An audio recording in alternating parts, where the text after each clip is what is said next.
Hi guys! Kumusta kayo ulit lahat? Welcome back sa NHL Shopee. At kung bago ka sa channel na to, ang channel na to is all about lifestyle, product review, selling tips, at kung ano-ano pa. Kung interesado ka, please click the subscribe and the bell button at make sure mo rin na naka-on ang notification mo para updated ka sa mga bago nating videos.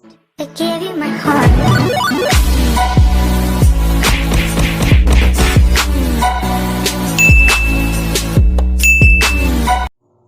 For today's vlog, nabanggit ko from the previous videos sa Lipat Bahay Part 1. Ilalagay ko yung link sa ibaba kung hindi nyo pa siya napapanood, na isi-share ko sa inyo kung paano namin na-avail itong bagong bahay. By the way guys, nandito na ako sa bago naming bahay. Almost 1 week na kami nandito.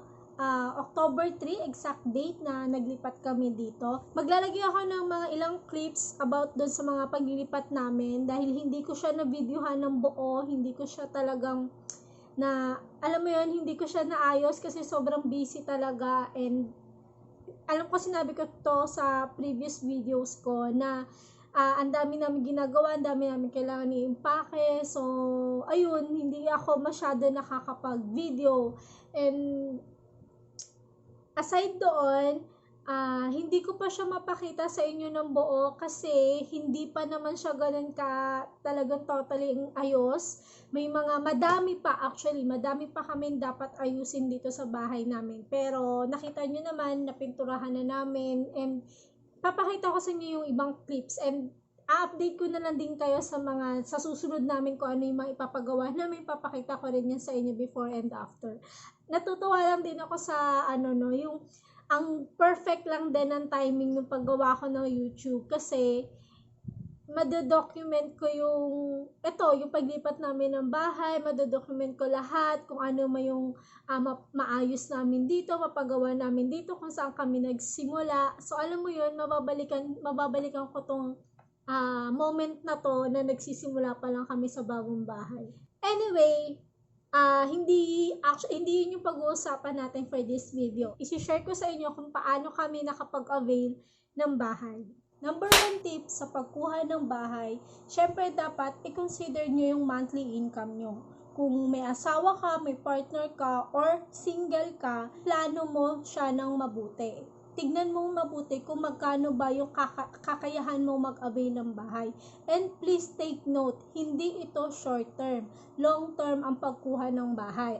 Unless kung meron kang kaya mo siyang one-time payment or meron kang pang cash, why not? Pero kung katulad rin kita na hindi naman talaga afford na magbigay ng cash, maglabas ng ganong kalaking halaga, ang kaya lang natin is yung staggered na payment o yung installment na tinatawag.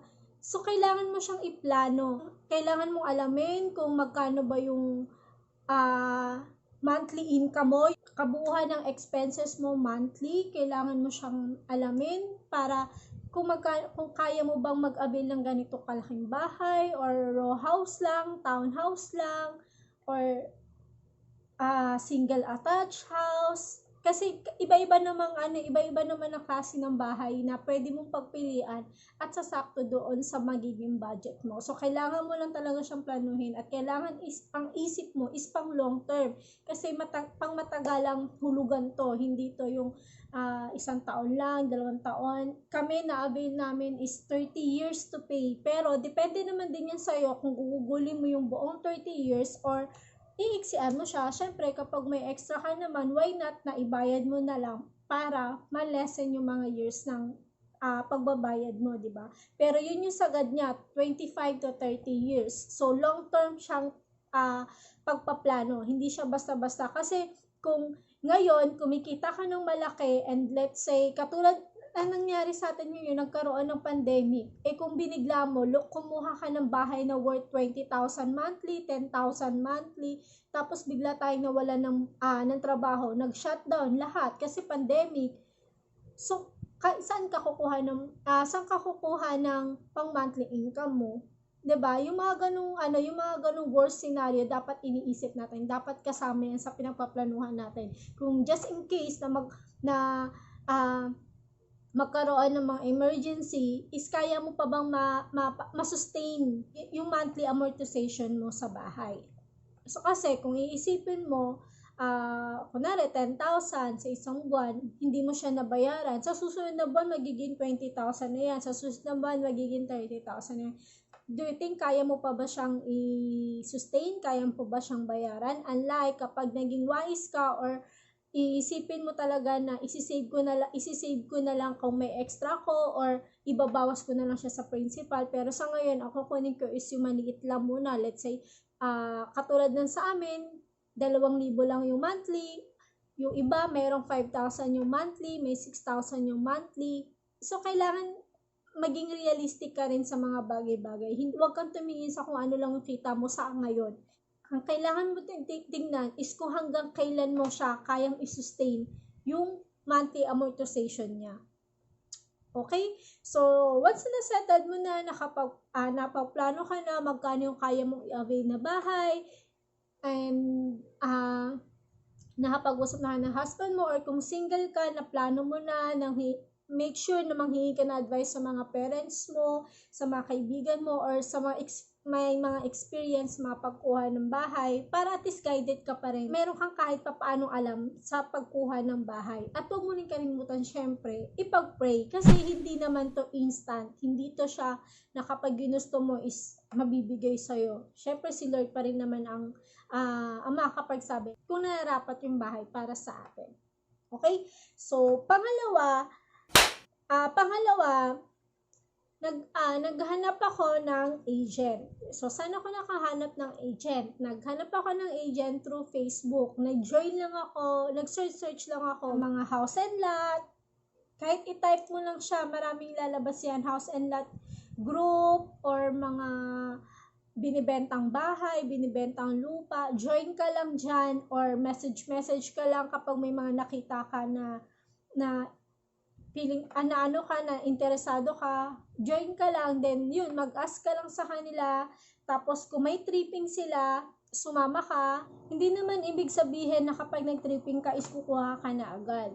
Ginagawa kapag nagtitripping is pinapaalam sa atin kung saan yung location, paano siya puntahan, paano yung way ng commute, anong itsura ng bahay, kasi 'di ba may mga para makita mo yung model house nila, ano ba itsura kapag eto na yung parang finish na yung bahay, ito yung magiging model mo, kung paano or kung ano yung design ng bahay once na i-take over na sa'yo yung bahay. So, yun, dapat inaalam yun sa pagtitripping. Once na nakapag-tripping na kayo, nakapaghanap na kayo ng location nyo, nagustuhan nyo yung bahay, okay na sa inyo, make sure na may dala kayong pang reservation. Mostly, ang reservation na yan, depende sa bahay na kinukuha nyo, pero hindi, sa ngayon, that time na kumuha kami ng bahay, hindi siya bababa ng 3,000. 3,000 yung down payment. Kasi, yung sa amin, is 3,000 namin siya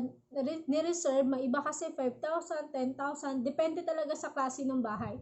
So, sa amin, 3,000 lang yung reservation. So, after mo magbigay ng reservation, dadalhin ka na nila sa parang admin or parang office nila. Then, papipiliin ka kung saang unit, kung end lot ba, or nasa gitna ka, corner, harap ng kalsada, or nasa likod, anong pace, ganun. Papapiliin ka niyan. Tapos, kapag napili mo na yun na, magpipill up ka na ng form, isusulat mo na lahat ng mga details mo, tapos yung kasama yung pinili mong bahay.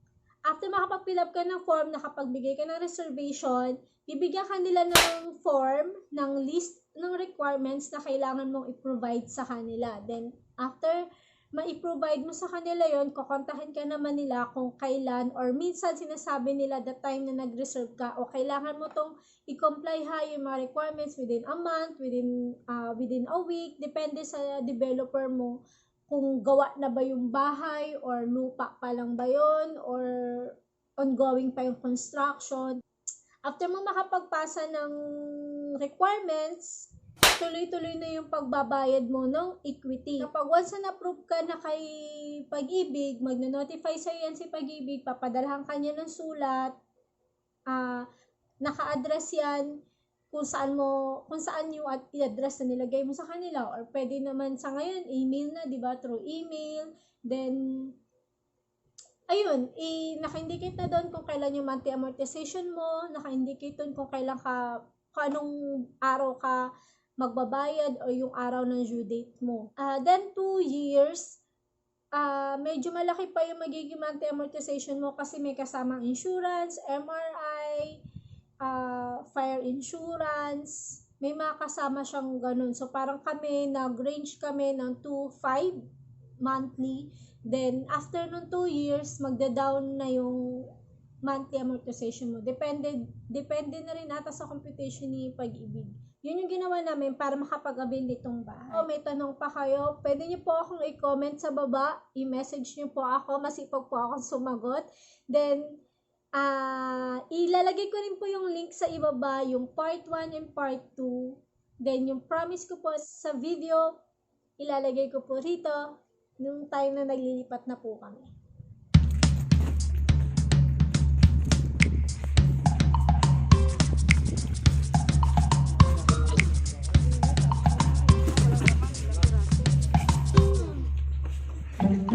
Sayang daw yung box. Mawalan laman na sayang yung box. Pasanin ko na yung drawer.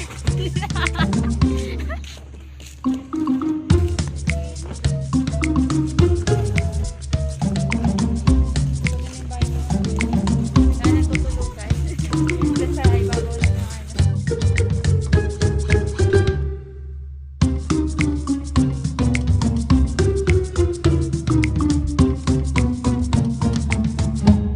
So, after namin maghakot guys, ito pa yung tsura ng aming bahay. Ang kalat niya pa. Actually, nabawasan na to. May iba na akong nailigpit, naipasok na sa mga jurabox, sa mga drawer. So, kaya medyo nabawas-bawasan. Pero, ang dami pa rin niya. So, mag-aayos tayo ulit. Okay, ano lang to, partial na ayos lang. Kailangan ko lang muna siyang maisalampak kung saan siyang mga dapat ilagay para lang matanggal yung mga box na konti. Okay, so gawin natin ito.